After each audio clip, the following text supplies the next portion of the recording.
So Jeff, do you think that there would be a future for cable TV operators who's basically buying content, package it, and sell it in a package to the end users together with the connectivity? Not in the form that they exist right now. We've been doing our work for 12 years. We found one of the most interesting environments to study were college students graduating, setting up their first households. And that was where they have to decide which of the things they grew up with they're willing to pay for and which they're not. And that was where we saw 12 years ago they weren't getting landline phones. And it was obvious what was going to happen to landline phones. That was where we saw they weren't subscribing to newspapers. And we've seen now the last 2 years, now keep in mind in the United States, cable and satellite are 90% of the market. Nobody else is that high. They are essential, almost everybody has cable or satellite. We saw they weren't subscribing to cable or satellite. That didn't mean that they weren't interested in television. It meant they weren't interested in cable fees and watching through a set. They were watching directly online. Nielsen reported for the first time in the history of the United States, the number of households with televisions went down. We're seeing services like HBO, which a consumer pays $15 a month to get, and they pay that to the cable company, half of which goes to HBO, half of which goes to the cable company. HBO is now saying we could sell directly to the consumer over the top for $10. Consumer saves $5, we make an extra $2.50 a month, and they don't have to have cable. So I think the future of cable is going to be in the broadband services, not in the video. And just one example, and of course CapEx falls into this, but if you look at HBO, I said they collect $7.50 a month from consumers. They have about 30 million subscribers, and they make over $1 billion a year. Out of that $7.50 a month, they have to produce True Blood, they have to produce Game of Thrones, in the past, Sex and the City, and The Sopranos. They have to license all these theatrical films out of $7.50 a month, and they still make $1 billion. Broadband, a Comcast can charge $40 for broadband, where the CapEx is mostly done. They don't have to share that with anyone, and they don't have any production costs. So I think the future of cable is largely as an internet delivery service. And I think cable itself is going to go through difficult periods in the future as video services. The same thing with the telco. The telcos want to own content. They want to be distributors. This debate as to whether they obviously can be very effective and profitable dumb pipes. They have a lot of competition to be smart pipes. And they may survive. At the moment, I would bet a little bit against them rather than for them. But that could change. So you basically see that the classic cable TV operator will in 5 or 10 years be dead?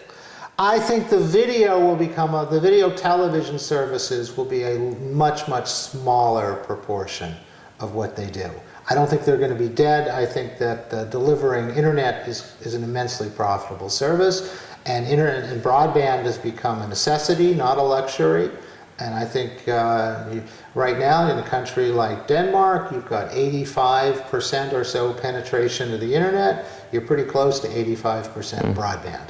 I think there's tremendous, so I don't think they're going to be dead, but I think they're going to change form. Okay. And there's no doubt when I look at it, I also can see that a lot of the cable TV operators have been very successful turning themselves into broadband providers. They're actually probably some of the most successful. But what's interesting is to see, yes, they have over the last years been showing tremendously growth in revenue and also in profitability because of the selling of broadband. But I think that they also, like you say, come under financial pressure on the content side, and that will maybe make them decline.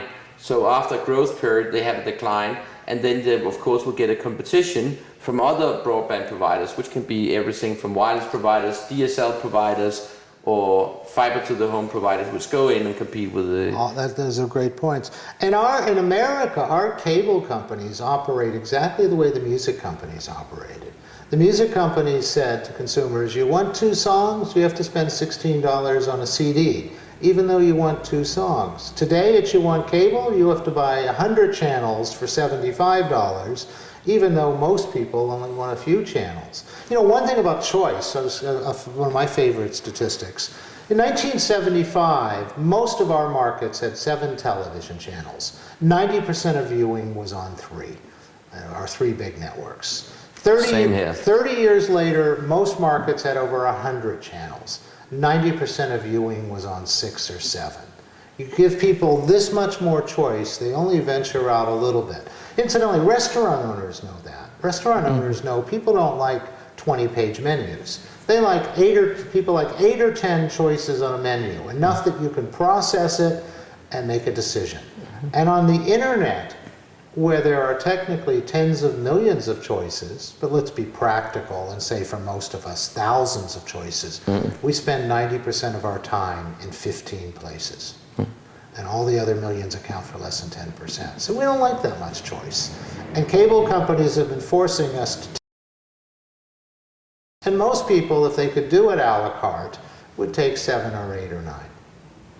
So how do you see, what will be the impact on the content industry? Because if I see that we goes away from buying huge packets with 100 TV channels in, and we go down and buy more and more 1-by-1 channel or packets of 2, 3 or 4 channels, I can see will probably have an impact on our ARPU, our monthly spending on these things. And that will say there will be less revenue for the TV channels.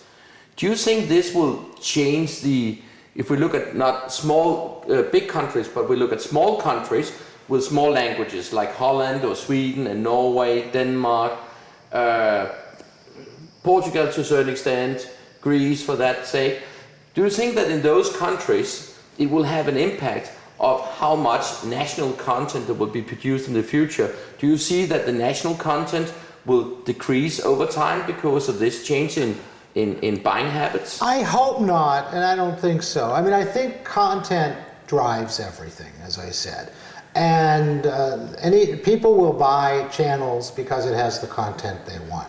HBO used to see when they ran The Sopranos that The Sopranos would be produced and go off for a year.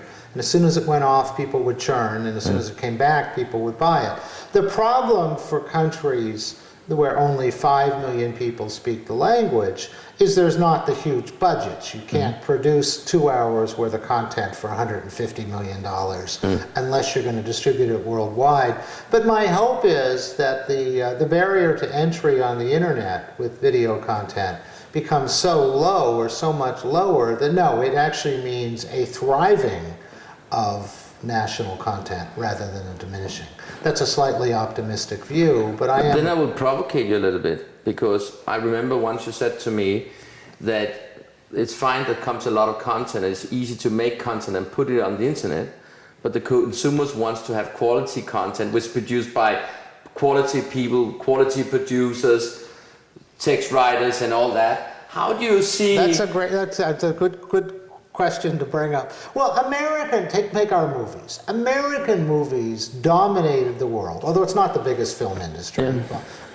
India is. But because we had a base population of 300 million people. And in the beginning, we made our movies just for our 300 million. And then later, we found out we could sell them. And when you have a base of 300 million people, you can have spaceships, explosions, car chases, things in big budgets. And that's why, our big movies have been movies like Titanic, Avatar, that you need a huge country to be able... But the British retaliated or compensated. Britain, even at 50 million, they couldn't make the films that cost $200 million. So what did they do? They found great actors. And they wrote literate scripts. And they competed on the quality level. And I think that's I don't think you can get the huge budgets in a country of 5 million people, but you can resort to quality. We have done that in many ways, actually. We have, if you look at Denmark, have actually a film industry which is known for its niche films, but actually quite successful. It has to be, because you can't make a Danish film with a budget of $150 million. No. You're never going to, but you can make a Danish film that's incredibly well done with great actors for $3 million. Yeah. And $3 million is sustainable here. Yeah.